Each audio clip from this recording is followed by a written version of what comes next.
Hi, my name is Satish Joshi, and I'm a professor in the Department of Agriculture, Food and Resource Economics at Michigan State University. I've been at MSU for 27 years now, and before that, well, I had my undergraduate degree in mechanical engineering from KREC, now it's NIT Surathkal. Then I worked for a few years in the auto industry and then joined IRMA and then worked in NDDB and Seva Mandir Udaipur for a couple of years. And then I went back to teach at IRMA, and then I realized that academics is what I want to do. So I went and did my PhD at Carnegie Mellon University in Pittsburgh in public policy analysis. And after that, I've been with MSU for the last 27 years. So your work in environmental life sciences analysis and biofuels bridge science, policy and business. What's the most exciting trend you see emerging? Okay, well, there are lots of exciting things, so I'll try to kind of think about. I'd like to mention three things that kind of excite me. One is the emergence of renewables as a cheap source of energy and electricity, which is really along with battery technologies, changing the energy landscape. So now suddenly solar and wind are more than competitive with conventional fuels, and they are clean and they're very promising. And along with that, they're transforming both the energy sector as well as the transportation sector.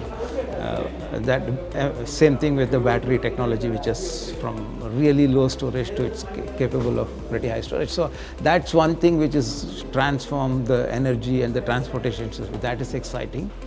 The other thing that has kind of excited me is this movement towards the emergence of lab-grown meat as meat alternative. Basically, it's going to completely redefine the livestock industry going forward. So we don't need to produce a whole animal, but just produce what we need. So it's going to improve the footprint, environmental footprint of the livestock industry to meet the growing protein needs. I think that's something that's really something that's excites me.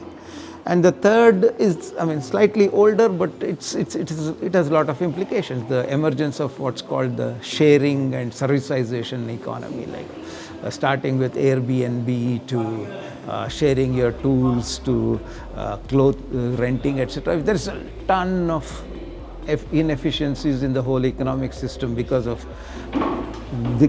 this old concept of owning versus sharing and servicization. So that I'm hoping will take out a tremendous amount of material from our what we call life value chains, and that's going to improve the environmental performance. So those are the three things I'm excited about.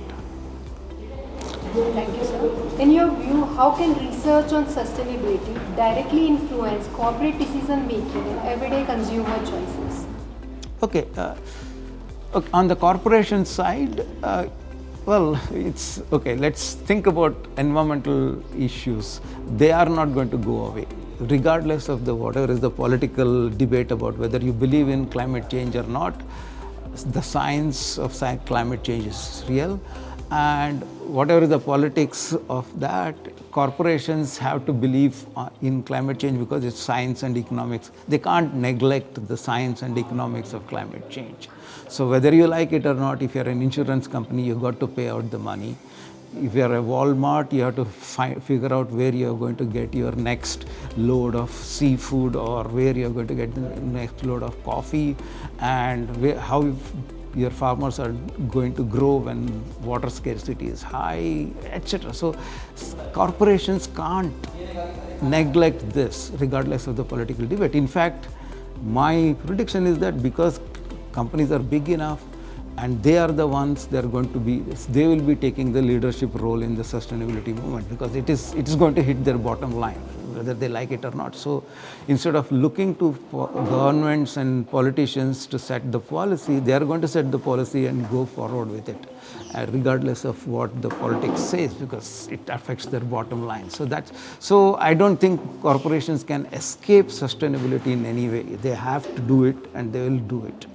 Okay. On the consumer side, it's the same thing. I mean, if you think about marketing as a discipline, it used to be functional based, and then it became kind of, we try to sell once functional needs are met, you want to convert it into emotions, and now more and more people are worried about environment, and they also are, as affluence grows, they want something, their purchasing decisions to reflect their values and some kind of a social purpose, and that's what we see as the generations go forward. They are much more integrated view. So sustainability is going to be a part of the marketing decision. So yeah, it's going to be important for businesses from that way as well, because more people are concerned about the sustainability.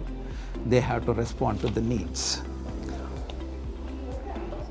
What sparked your passion for environmental economics, and how has that shaped the projects you choose to do? For me, it's been I've been interested and fascinated by new technology. I mean, I'm an engineer when I started, and economics and public policy, but the idea is that new technologies have impacts both as on the functional side but also on the environmental side. So I like to learn new technologies and what are the environmental implications of that. That's been my thing. So that's why I started working on automobile technologies and how does it affect greenhouse gas emissions. And then I moved on to bio-based fuels as a solution to that. And then we talked about, I also looked at biodegradable plastics and their environmental impacts, the nanotechnology, how does it affect. And of late I'm working on looking at sharing economies, and also looking at lab grown meat. And so yeah, so it's been my evolution, and the paper that I'm going to talk about is on social media and how does it affect sustainability movements, etc. So it's the technology, it can be good. I'm looking for technologies which are good for the environment and good for economic performance, and those are the ones which are going to sustain in the long run. So that's my passion, and that's how I choose my projects, so that it keeps me up to date with the technologies that are going on. Okay. Thank you.